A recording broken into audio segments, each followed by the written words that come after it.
Bonjour à tous. Donc, on vient de me présenter, je suis médecin généraliste installé en Gironde et j'ai pour mission cet après-midi d'ouvrir la discussion autour de la cigarette électronique, plus précisément la place qu'occupe la cigarette électronique dans le champ des outils d'aide au sevrage tabac. On va commencer avec quelques chiffres, les chiffres de prévalence de l'usage de la cigarette électronique en Europe et en France. En Europe, l'expérimentation qui est définie comme le fait d'avoir essayé au moins une fois dans sa vie de vapoter concernerait, en tout cas c'était le cas en 2014, autour de 12% de la population européenne. L'usage actuel est défini comme le fait d'avoir essayé antérieurement la cigarette électronique et d'en poursuivre l'usage de façon occasionnelle ou quotidienne. Et cet usage actuel concerne en Europe, en tout cas en 2014 c'était le cas, 2% de la population.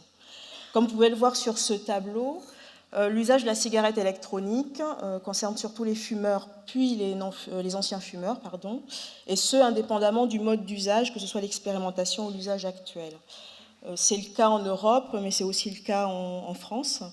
Et pour vous donner quelques chiffres de prévalence en France et comparer ces chiffres avec les données que nous avons en Europe, nous voyons que les niveaux d'usage de cigarettes électroniques, quel que soit le mode d'usage, sont plus importants en France que ce qui a été estimé en Europe.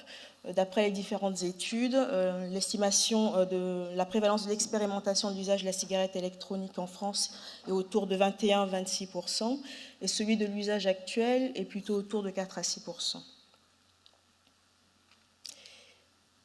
Alors, un petit mot du statut juridique de la cigarette électronique en France. Tout d'abord, ce n'est pas un médicament. Pour que ce soit un médicament, il faudrait que ça remplisse 3 conditions. La première, que les manufacturiers et les vendeurs de cigarettes électroniques revendiquent l'indication d'outils d'aide au sevrage tabagique, ce qui n'est pas le cas. La deuxième condition, ce serait que dans les cartouches de cigarettes électroniques et dans les recharges, il y ait au moins 10 mg de nicotine. Et la troisième condition, ce serait que le taux de concentration en nicotine dans les liquides soit supérieur ou égal à 20 mg par millilitre. Les vendeurs de cigarettes électroniques et de recharge, ainsi que ceux qui les fabriquent, se gardent bien de remplir ces conditions-là. Et donc en France, il n'y a en tout cas dans les boutiques de vape et sur les sites officiels de vente, aucun dispositif qui remplit ces 3 conditions. Ce n'est pas non plus un produit du tabac. En France, la cigarette électronique et ses recharges sont des produits de consommation courante, c'est-à-dire que ce sont des produits qui remplissent les exigences, on va dire, du code de consommation. Par exemple, avoir une norme CE. C'est un produit de consommation courante particulier néanmoins, parce qu'il y a 2 lois qui en régissent le marché. La première loi, c'est la loi de mars 2014, qui interdit la vente de cigarettes électroniques et des recharges aux mineurs. La deuxième loi, c'est la loi de janvier 2016, qui en interdit la publicité de façon indirecte ou indirecte, mais aussi qui en interdit l'usage dans certains lieux, comme les transports publics fermés, comme les établissements scolaires ou les lieux de travail fermés ou couverts.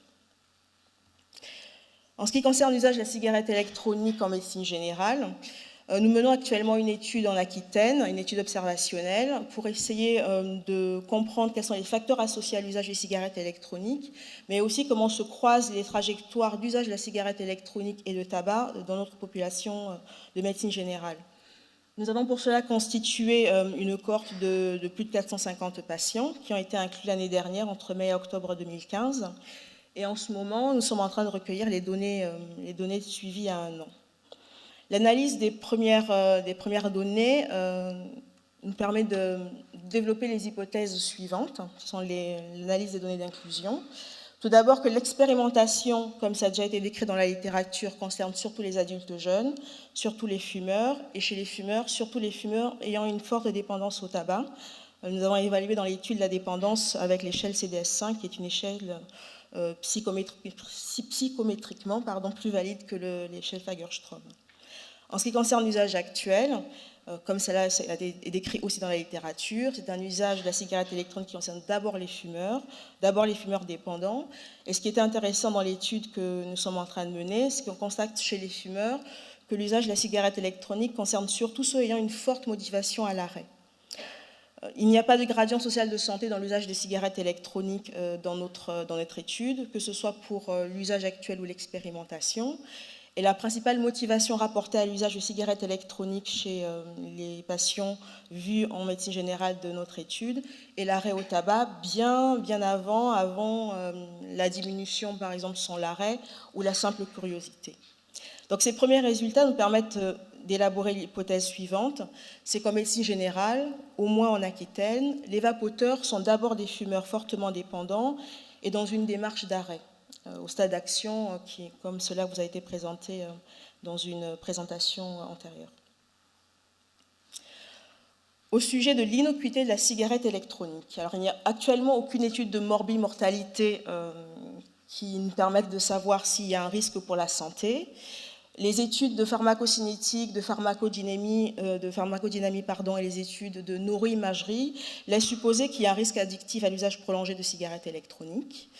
Néanmoins, parce qu'il n'y a pas de combustion, donc de production de monoxyde de carbone, et parce qu'il y a des études expérimentales et de cytotoxicité qui le montrent, il y a quand même chez nos patients fumeurs beaucoup moins de risques à vapoter qu'à fumer. Les quelques effets indésirables qui sont habituellement décrits, alors il n'y a pas de pharmacovigilance autour de la cigarette électronique en France, mais c'est le cas aux États-Unis. Ces effets indésirables sont surtout l'irritation dans la bouche, dans la gorge, l'irritation oculaire par des projections de gouttes d'eau liquide.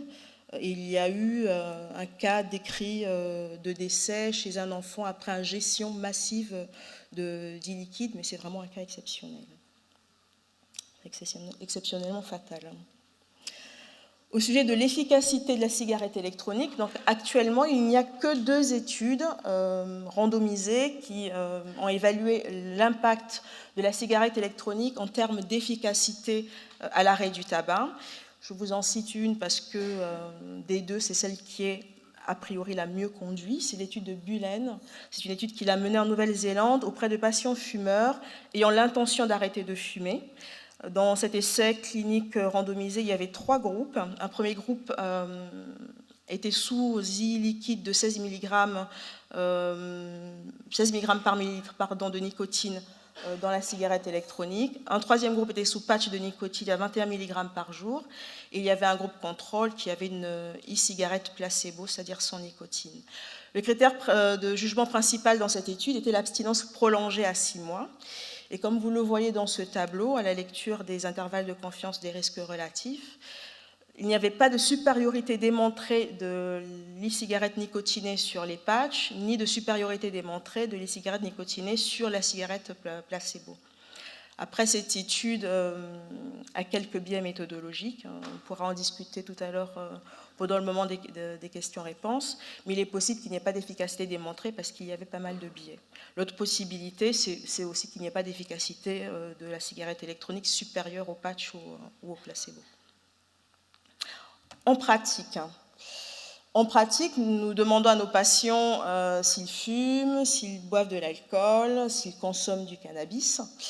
Je vous propose que nous leur demandions aussi s'ils vapotent, pour 2 raisons. La première, c'est que les vapoteurs non-fumeurs, qui sont très généralement des mineurs, sont dans une conduite à risque ou dans de l'expérimentation, ça permettrait de les repérer. La deuxième, c'est que les patients vapoteurs fumeurs sont a priori, d'après les études qui sont menées et celles que nous sommes en train de mener en ce moment en Aquitaine, plutôt des fumeurs dans une démarche d'arrêt. Donc, même si la grande majorité des fumeurs arrêtent sans nous, certains d'entre eux peuvent avoir besoin de notre aide et leur poser la question, c'est une façon de les repérer. Je disais que certains fumeurs, d'ailleurs une grande majorité, arrêtent sans nous, et c'est le cas. Le débat de la cigarette électronique suscite beaucoup d'émoi. C'est pas toujours évident de rester factuel sur le sujet. Il n'y a qu'à voir les discussions qu'il y a, les échanges qu'il y a entre chercheurs. Une des hypothèses que nous élaborons sur pourquoi il y a tant d'émoi autour du sujet et autant de craintes, c'est la théorie du 3e homme. C'est-à-dire que pour la première fois, il y a dans le champ du soin un outil qui est présenté et proposé par les usagers, par les patients, et qui s'impose dans le champ des outils, à côté des traitements validés, tels que le patch ou la varénicline ou le bupropion. Je pense que ce serait intéressant d'accepter de vivre en fait ce virage sociétal et d'intégrer, notamment dans les études ultérieures, la parole des patients sur ce qu'ils pensent des outils mis à leur disposition, au lieu de vivre ça comme on le voit dans les échanges entre chercheurs par publication interposée, comme la pression du lobbying, la pression de l'usager. Toujours est-il que pour les quelques fumeurs dépendants qui nous demandent notre aide en consultation, il existe effectivement des traitements qui sont efficaces contre le craving, et qui vous ont déjà été cités. C'est le patch nicotinique, c'est la varénicline ou Champix, le bupropion ou Ziban.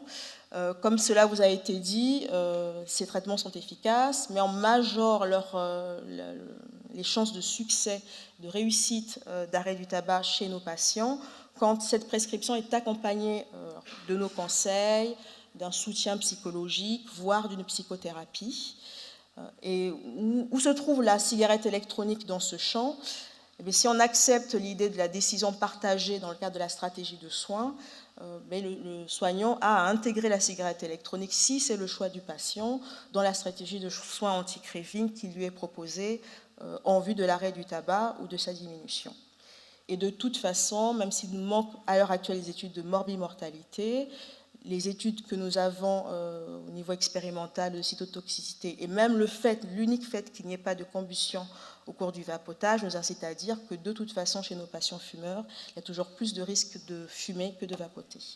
Je vous remercie.